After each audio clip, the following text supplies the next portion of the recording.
Ciao a tutti, e questo è un video un po' diverso da quelli che faccio di solito.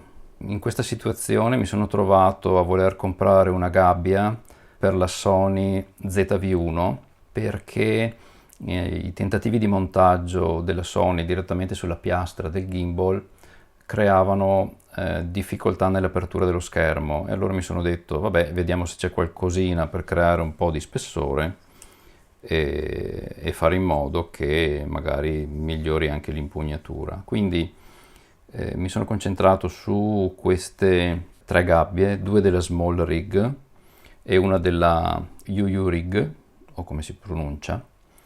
Ce ne sono altre sul mercato, però queste sono quelle che mi hanno un po' attirato maggiormente l'attenzione. Hanno ognuna dei pro e dei contro, per cui è una questione prettamente personale alla fine, quale si va a scegliere.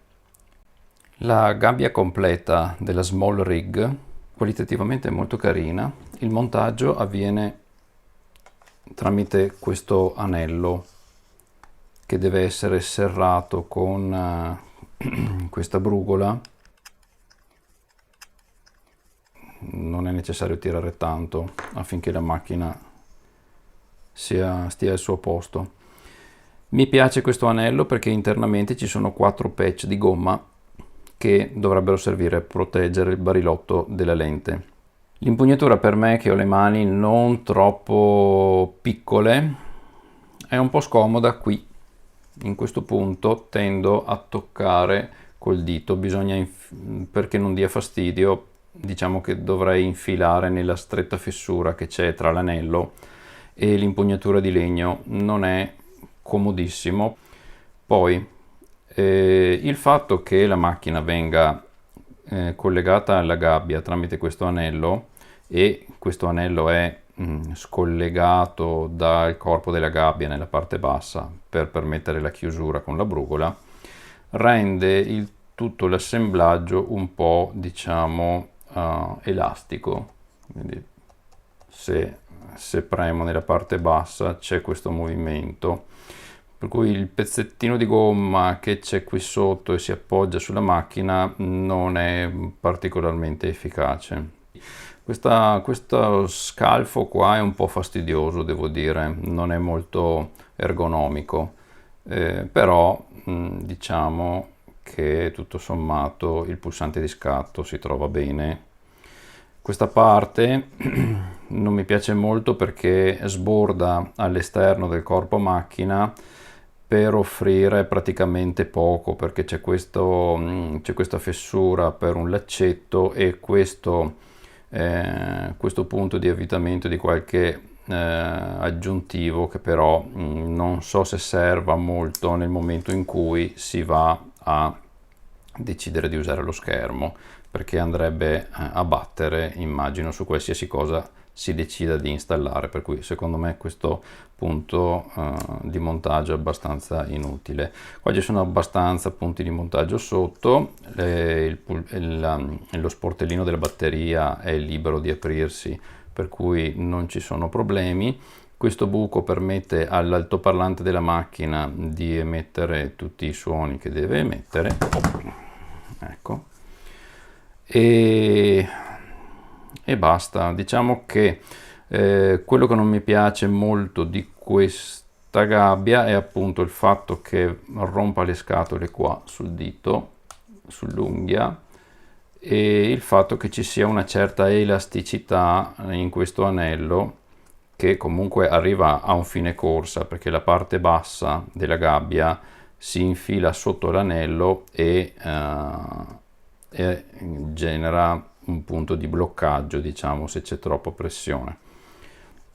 In linea di massima è carino, però appunto ci sono questi due elementi, sono un po' fastidiosi. Poi la brugola messa in questa posizione è molto visibile, ed è probabilmente il motivo per cui hanno deciso di espandere la gabbia all'esterno del corpo macchina.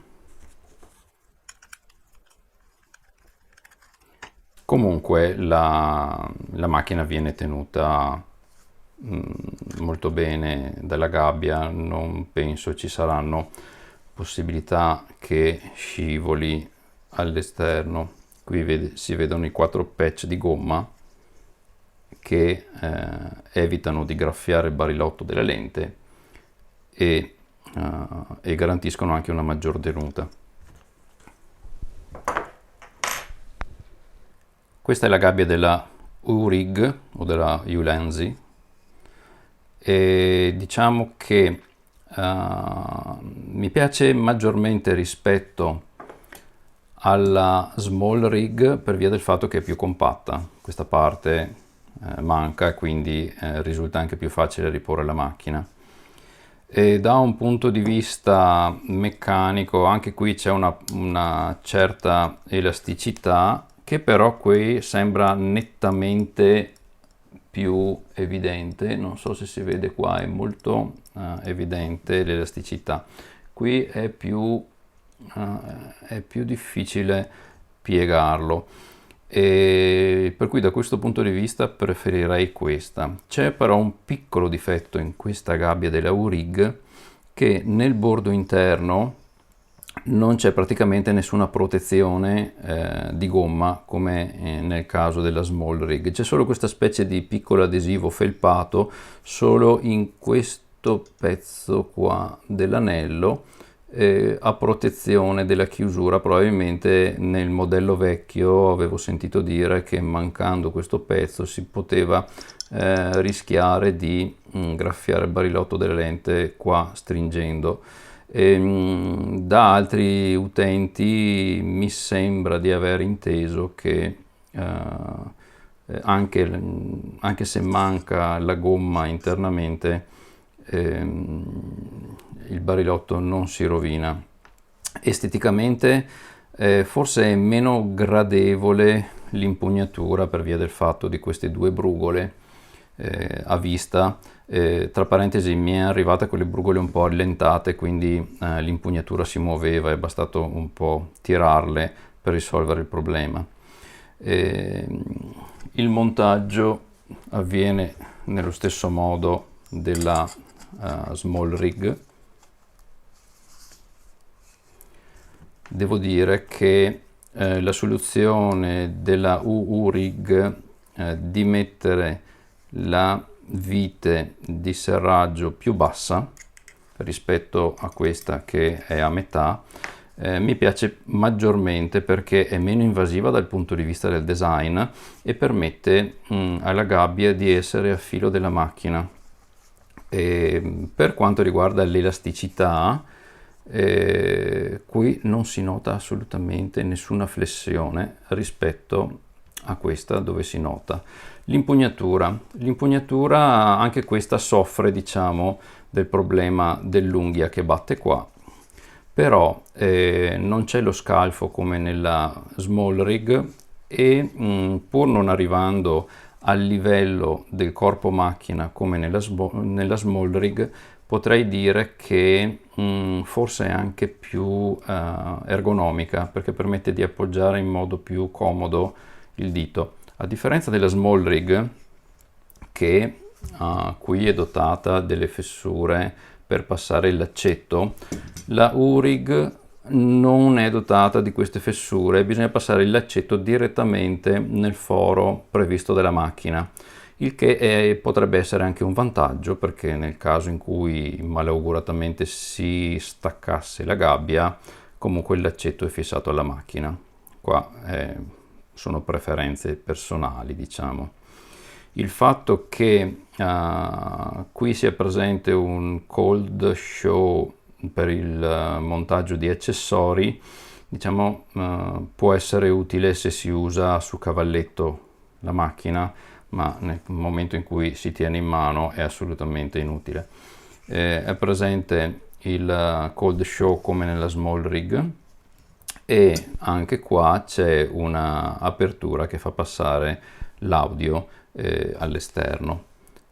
L'apertura dello sportellino è comunque garantita e l'accesso dello schermo anche con la macchina montata su una piastra è facilitato perché lo spessore, come in questo caso, della gabbia e permette al dito, al pollice di infilarsi. C'è una differenza per quanto riguarda le filettature superiori. Queste filettature permettono il montaggio di accessori in standard Arri, mi sembra, e il fatto che ci siano i fori per l'antirotazione potrebbe essere un vantaggio nel montaggio di una maniglia, ad esempio. Dal punto di vista estetico, probabilmente è un po' più vintage questo legno rossastro e più, diciamo, curvo, però devo dire che dal punto di vista della comodità lo preferisco. Qui sulla giunta tra il corpo in alluminio e l'impugnatura c'è un piccolo scalino che si potrebbe notare, cosa che invece nella Small Rig, scusate, non c'è, anzi è stato raccordato molto bene.